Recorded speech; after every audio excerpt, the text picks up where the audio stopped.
Two stations. Treehouse Radio, The Phoenix. One family.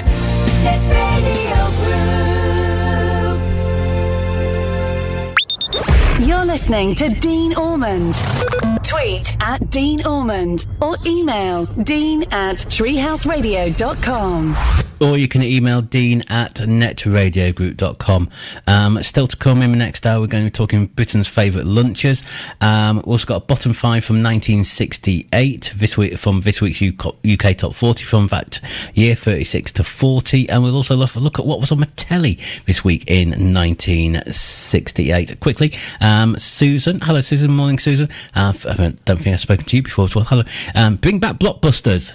Can I have a pee, please, Bob? I had to do it. Right, just before Christmas, I did a Junior Choice special, which you lot asked me to do, which I did. I had some amazing feedback, and I was contacted by Ian Woolley from Quiz Britain, who worked with Ed Stewart and has a campaign to bring Junior Choice back. Good morning, Ian. Good morning, Dean. How are you? Not too bad, thank you. Good. Can I, before we go into Ed, we're talking about, obviously, shows that we'd love to bring back, and you was just telling me that we mentioned Bullseye, and you said you did, what was it, a survey or something?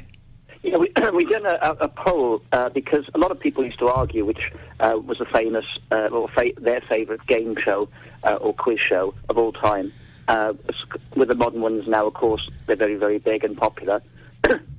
And we put it out there on an online poll, and Bullseye trounced it. And then we've done a favourite presenter of all time, and Jim Bowen actually won that. So last year I went up to Melling in Lancashire, which is where he lives, and we presented him with a trophy, a glass trophy, and I saw the original Bullseye, and we've done an interview with Jim, which can be found online. So he was well pleased with being voted the favourite presenter and the favourite quiz show of all time. He never actually he never what I gathered, he never actually was in line to do Bullseye. He was doing comedy circuits, wasn't he? Yes, he was. It was only through, I believe, his agent at the time that they wanted to experiment with this game show, and it was all a little bit. The first series, if you could ever watch the first series on any of the old shows, they never even had, the umpire that used to count the darts. Well, they never had that. Jim had to do that himself, and of course he wasn't that quick at counting up, not being a regular dart player, and so it was all a little bit amateurish at the begining. But that's what made it great in a way. But no, loved it, absolutely loved it. We're talking about Ed Stewart and Junior Choice.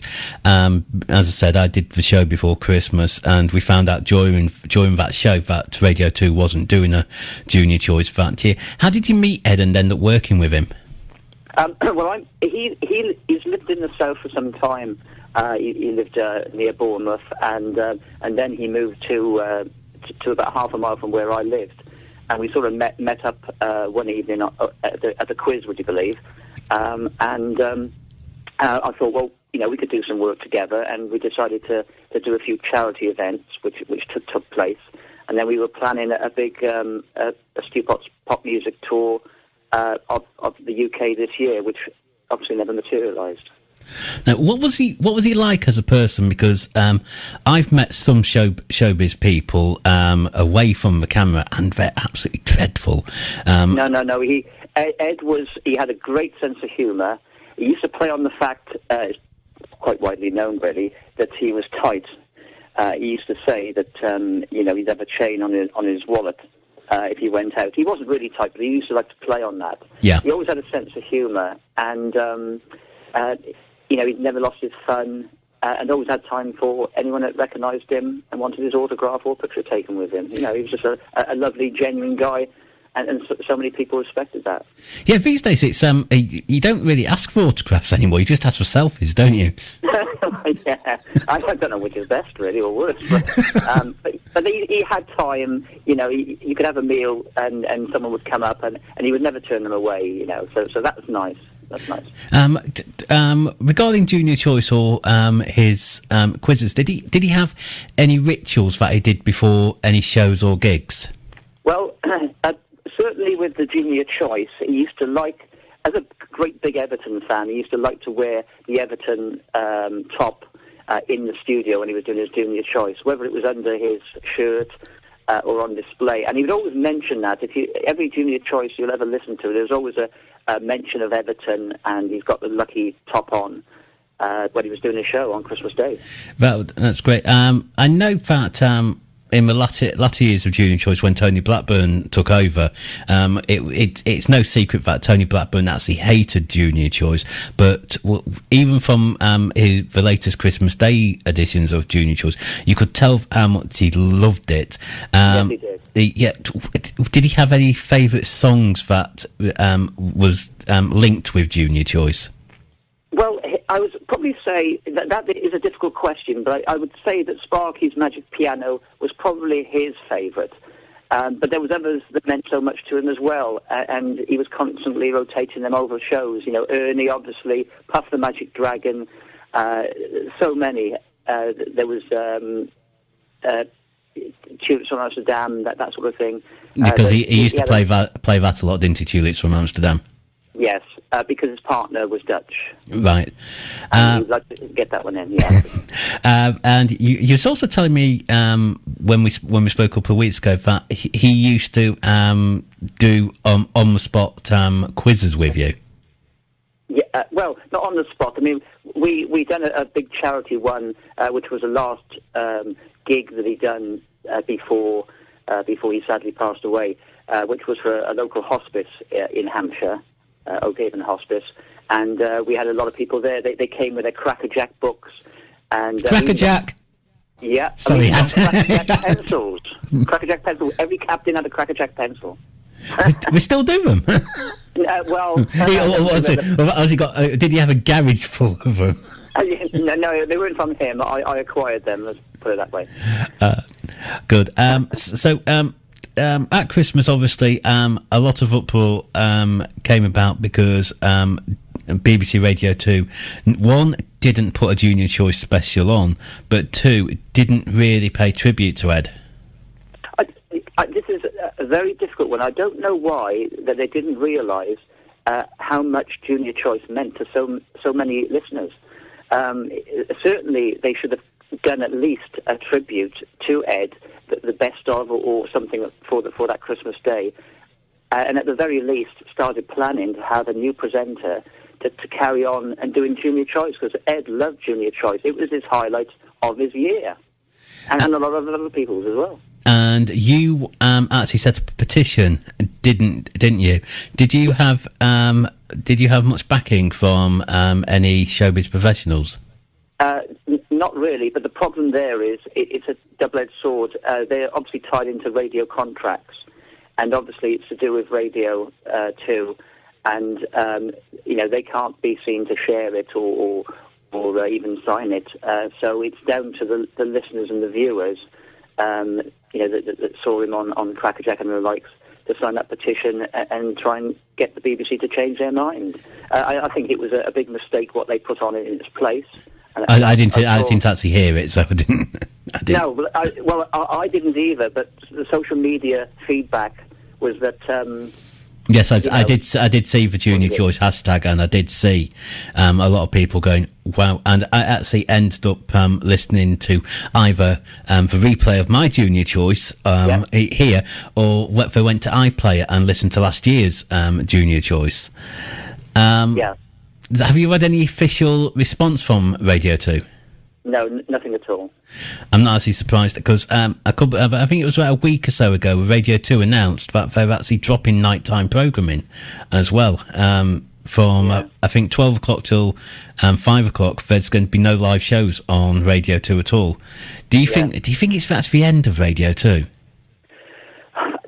I really don't know. I mean, as you know, Dean, with your show and so many other great shows that are out there, obviously it may be waning slightly, but I think it's because the money in the pot is being shared with other projects now, and something's got to go, and they're trying to make cuts that way. You know, I don't know what... Yes, I was talking about BBC Local Radio earlier, and I don't know how the BBC can justify BBC Local Radio. I mean, because I've seen the radar figures, and I have got to be perfectly honest with you. I'm looking at the listener count now, and I do have more listeners than some of the local radio stations, BBC Local Radio stations. It's absolutely... You're going to put a link out for your petition on your Twitter feed and Facebook feed, aren't you? Yes. And that is at Quiz Britain on Twitter. And is it facebook.com/Quiz Britain on Facebook? Yes. I'll put the link on the Quiz Britain Facebook one after the show. The Twitter one is already out there. It's a pinned tweet at the top, so you can't miss that. And it'll all link through to the petition. Or you can go online, and the petition is at, just do it quickly, it's at change.org. And if you keep Stewpot's Christmas Day Junior Choice on the radio, and that's the petition. Can you tell me a little bit about Quiz Britain? Because up until Christmas, I hadn't heard of this. Well, we launched my company. We launched it about 3 years ago to promote quizzing. People looking for quizzes, where to go, because obviously quizzes are very popular on TV, and the tea time shows sort of prove that. And so we started doing some work for writing some questions for some TV shows and apps, some quiz apps. And then we started working more with doing special one-off involving celebrities, whether they were quiz celebrities or ordinary celebrities. And, of course, we've got a big event coming up in July in the New Forest, which will be another dimension, really, to what we do. So you say you supply questions to quizzes. Any TV quizzes that we know that you've supplied questions to? No, the only one that you may have heard of was Timeline, and I believe that's on Sky. But we were working with a well-known quiz personality, supplying the questions for that. So, and Quiz Britain actually has an app, doesn't it? Yes, it does, a quiz finder app. So it's a free app, and there's no ads on it, and you can download it, and it finds your nearest quiz wherever you are. We've even got some pubs in Spain, would you believe, on it, some bars in Spain. So if I download the app and I look for, say, I'm in Derby, if any pub or any quiz league or anything has put their event on this app, I'd be able to find it? Yes, that is the key thing, of course. They have to list their pub on the app. It goes on the website as well, and we've got tourist brochures going out slowly around the counties, so you can pick them up in tourist centres, and they will tell you where the quizzes are and what nights they're on. So me and the lads can sort of like have a look, see there's a pub quiz down the road, we can go down there and flash for locals. Well, hopefully, Dean. You never know. And Quiz Britain do arrange charity quiz nights as well? Yes, we do, yeah. We worked with a lot of big names, and, of course, it's Quiz Fest coming up in July. We have around 20 well-known celebrities coming along to that to meet the fans and sign books and that sort of thing. And that's in July where? It's at the Motor Museum at Bewley, National Motor Museum at Bewley, and it's Saturday, July the 29th. And it's a website's out there. It's called QuizFest UK. Quizfest.co.uk. I think it's in. Yeah. And you said you've got any quiz celebrities already booked? The one that's confirmed at the moment is the main host. We've got is Christopher Biggins. Oh, you gotta love Biggins. We've got John Shannis from Only Fools and Horses. There's a show that could come back. Right. And we've got most of the eggheads, quite a few chasers. We've got hopefully Murray Walker. We've got Helen Lederer confirmed. David Diddy Hamilton, of course. Of course. The connection there. So we've got lots of people. They're all on the website. I would love to take on a chaser. It's one of my new favourite shows at the moment. I mean, it's one I discovered about 6 months ago, and we watched the celebrity one where Stacey Solomon beat the chaser, which was absolutely astonishing in itself. But it's one of those shows where it's so simple, but it's so. And we watched one the other day, me and my wife, and the beast, he actually started kicking off. He actually started kicking the podium because he lost. Yeah, they take it seriously. Well, they have to because they're losing the company money otherwise. Yes, they are. They don't like their off days, that's for sure. Have you been asked to do any sort of like odd quiz questions or specialist quizzes? Well, just before Christmas, the last big one we done the quiz for the Only Fools and Horses convention, which was at the Oval in London. Right. And it was an Only Fools and Horses quiz, so it was all for the fans of the show. Most of the stars were there, apart from David Jason, and of course Nicholas Lyndhurst. Wow. Were the only two missing, but all the rest were there. So, and that was over a weekend, so that was different. That must have taken some compiling.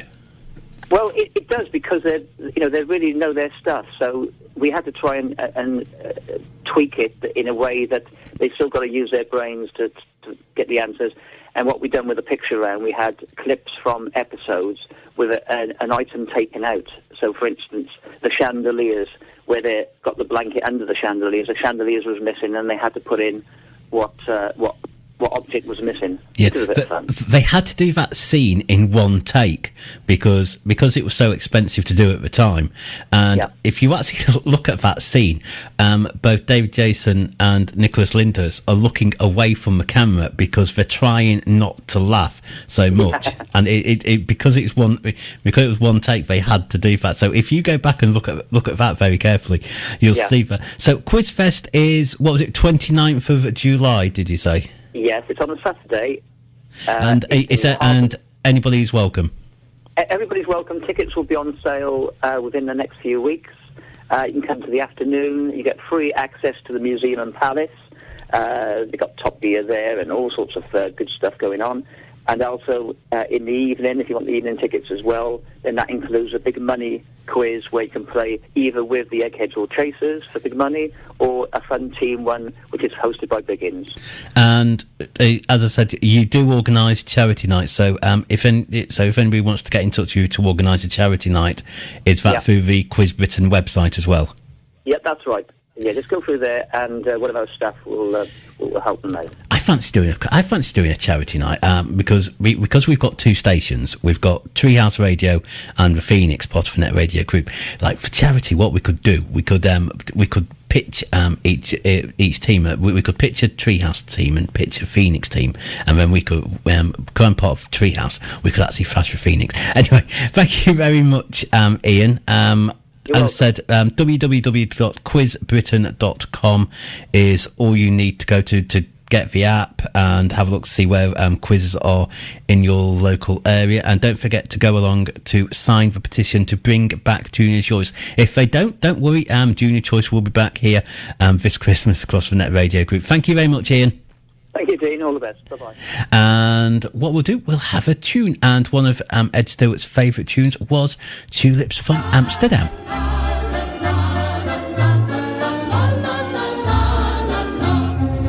When it's spring again, I'll bring again tulips from Amsterdam. More music with more music variety. The Net Radio Group.